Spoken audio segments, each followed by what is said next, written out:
Alright guys, Michael Jacobs here. Coming up in today's video, we're doing the market recap for April. Stay tuned. Coming up next.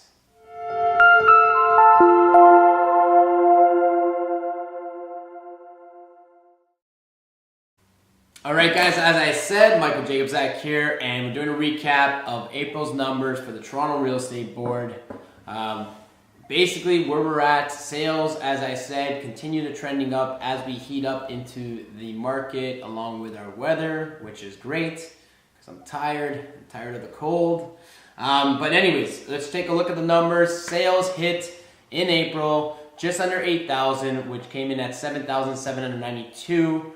Active listings obviously went up as the market heats up. Sellers are coming back into the market. Inventory is up to over 18,000. Months of inventory, 2.3, which is still a great, seller's market. Once we start hitting 4 or 5, it begins to balance out. Obviously, anything more than 5, you start hitting a, heavy buyer's market. So, average price, this is a good indication. We're climbing, slowly climbing each month this year. We hit over, 800,000, which landed at 805,000. Days on market, exactly like we hit last month, which is good, at 20 days.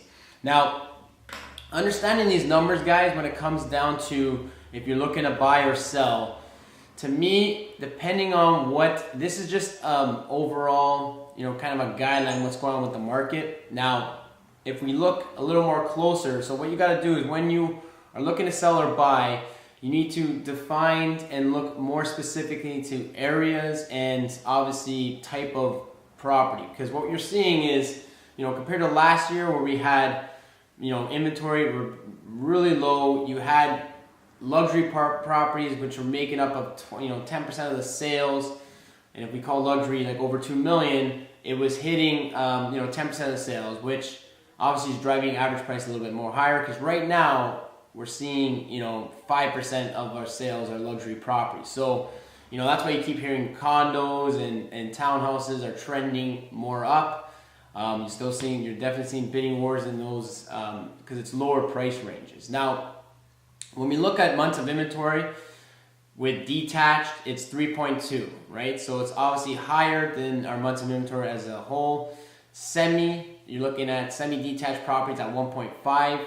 and condo townhouses at 1.9, and condo apartments at 1.5. So as you see, everything below semi in the Toronto market is considered pretty hot in terms of selling. If you look at days on market, it trends down because the relation to days on market and months of inventory are going to be very close. As the market, as inventory goes up, the days on market is going to climb up too, right? Because obviously more inventory, it's going to take longer to sell. And you need to be paying attention to this. Now, days on market, detached, 22 days, which is still very good. Semi-detached, you're looking at 15. Condo townhouses, 18. And condo apartment, 18 as well. So these are numbers that you need depending on what you're doing, buying or selling, that obviously you're going to pay more attention to, detached or semi, whatever you're looking to do with your real estate or try to do. Now, let's look at this even a little bit more.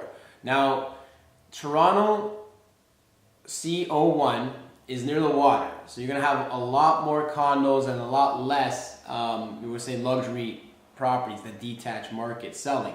Now, when we look at this more specifically of what's going on, sales, you have 467, average price at 418,000, active listings at 547, months of inventory 1.4. As we said, months of inventory in the condos are lower. Now, average price to listing ratio is 102% because you're seeing a lot more properties selling over ask, which is the bidding war situation like we saw last year in the market as a whole. Now, days on market, 15.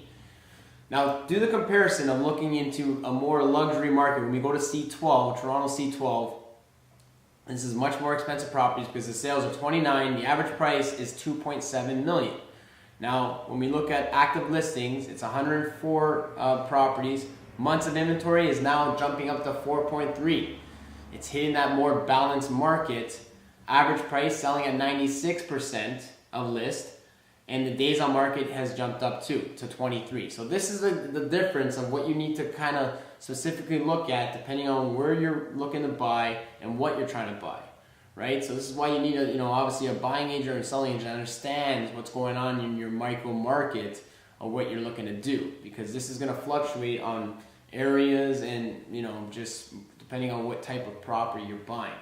So these are very important numbers. Overall, I like where the numbers are right now. We're going to continue to see these numbers to climb in the next couple months here. To me, the market is steady going up, and it's going to continue to do that, which is good, because it's a good indication of all the stuff that we've gone through, that the uncertainties in the market, it's slowly creeping back up to eventually, where we're going to see it as last year. But it's going to take some time to do that.